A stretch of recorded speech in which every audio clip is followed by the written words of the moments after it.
Everything and all of you goods? Yeah. Alright guys, start clapping and start cheering. Let's bring on stage Sam Jones!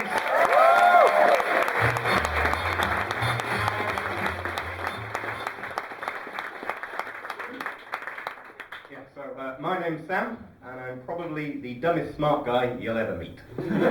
This isn't actually how I normally describe myself. This is actually how a very good friend of mine described me to his new girlfriend recently.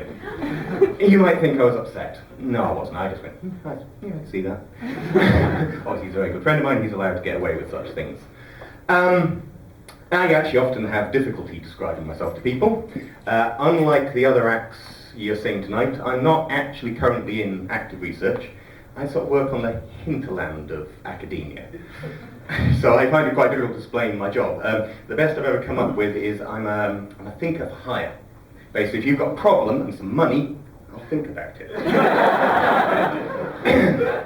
Obviously for that, I do have done my time at the coalface of research because I have a PhD. I have a PhD in theoretical physics. And I live in fear of someone asking me to explain what I did. Because nothing kills the atmosphere at a party quite like quantum physics. I've tried and tried and tried, there was just nothing funny about it. You've all paid your money, too late now, suckers. I sort of worked in that mind-bending blending of physics, maths, and fairy tales. So, before I even started, I knew what the answer to my calculation was. It was infinity. Right? Always is. In my area of quantum physics, always infinity. My job was to work out exactly how infinite, subtract off just the right amount of infinity to be left with a finite number. If I got too much, so if I subtract off too much, I was left with minus infinity. If I didn't subtract off enough, I was left with infinity. Hard job. The way I did this was I took the expansion in the complex plane, that's where the complex numbers live, and I looked for poles. That's pole as in sort of telegraph pole. Because if you take a plot in the complex plane, there are these sort of great big, like infinitely high trees. My job was to get rid of them. Once I get rid of all of them, I was left with a finite number here. So basically for 3 years, I was a complex lumberjack. So I guess all of that sort of goes to the bright side. It might come as a bit of a surprise to you that in school, secondary school, my teachers, especially my math teachers, did not think I could do maths. Right? In fact, I was in such a low set for GCSE that I was predicted a D. So vehemently sure were my math teachers that I couldn't do maths, that even after I got an A in GCSE maths early, they wouldn't let me move up. Now, there is actually a fairly easy answer to this paradox. I am severely dyslexic, and there's nothing funnier than a disability, right? No, I am really badly dyslexic. Would, by show of hands, can I just ask, does anyone here think they're dyslexic, know a dyslexic? No one? Hopefully at least my friends have their hands up. Okay, so that's quite a few of you then. Okay, right, great. Right, for those of you who don't really know a dyslexic or know much about dyslexia, I'd like to let you into my world and tell you what it's like, okay? One of my mishmash of jobs that I do is I actually teach university level maths to dyslexics, okay? I also teach university level maths to non-dyslexics. For the purpose of this set, I'm just going to refer to them as normal. It is one of my favourite jobs, okay? I really love it. One, it's really rewarding, because I get a long way with them.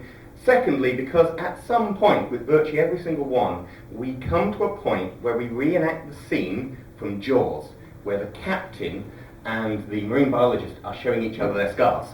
But it's not showing each other their scars, we're just going through the list of things that we do, right? So the two things you really need to know about dyslexia is, one, it's a real thing, okay?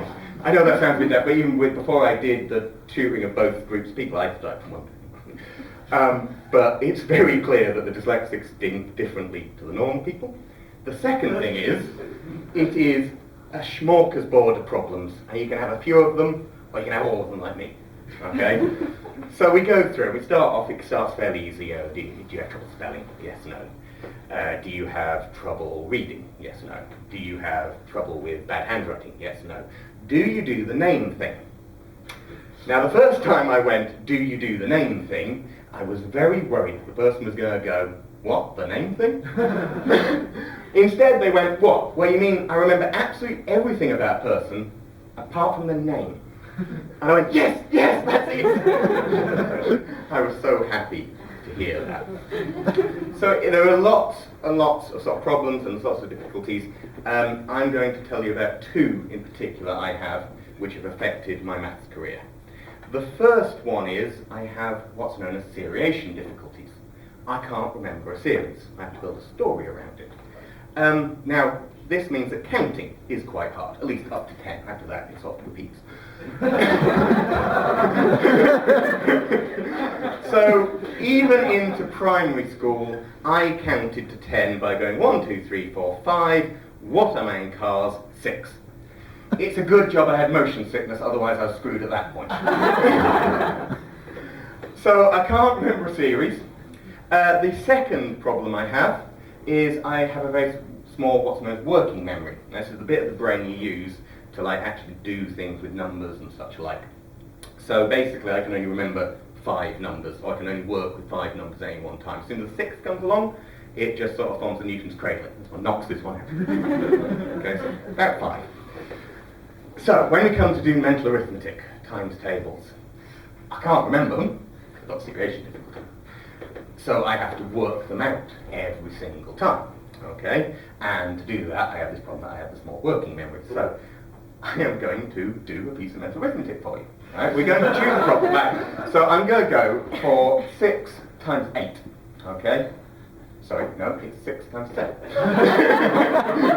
I've chosen 6 times 7 quite particularly because 7 is prime, 6 is odd. So this is it's a hard one. So first off, because it's hard, I have to start by working out how I'm going to do it. So 6 times, no, yeah, got to get right. 6 times 7, so we'll do that by 7 times 2, times 2 again, that'll give me 4. Then I add the first times 2 on, because then that's 2 times 2 is 4, plus 2 is 6, so I'll have 6 times 7. Great. Okay, so I've worked out what I'm going to do, now I've got to do it. So, 7 times 2 is 14, I know that one. 14 times 2 is 28, because that's, you do the 10 times 2, and then you've got the 4 times 2, and I don't have to roll over the 10, so that's 8. That's 18. No, hang on. 28. 28.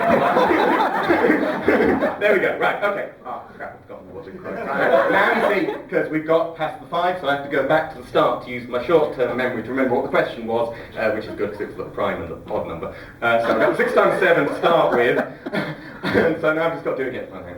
So that's 14, 28. Okay, so, oh yeah, now I've got them together. So, so we've got 14, 28.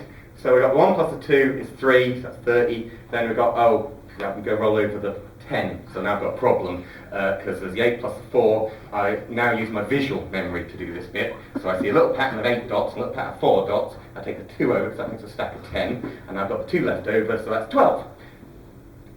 30 plus 12 is 42. 42!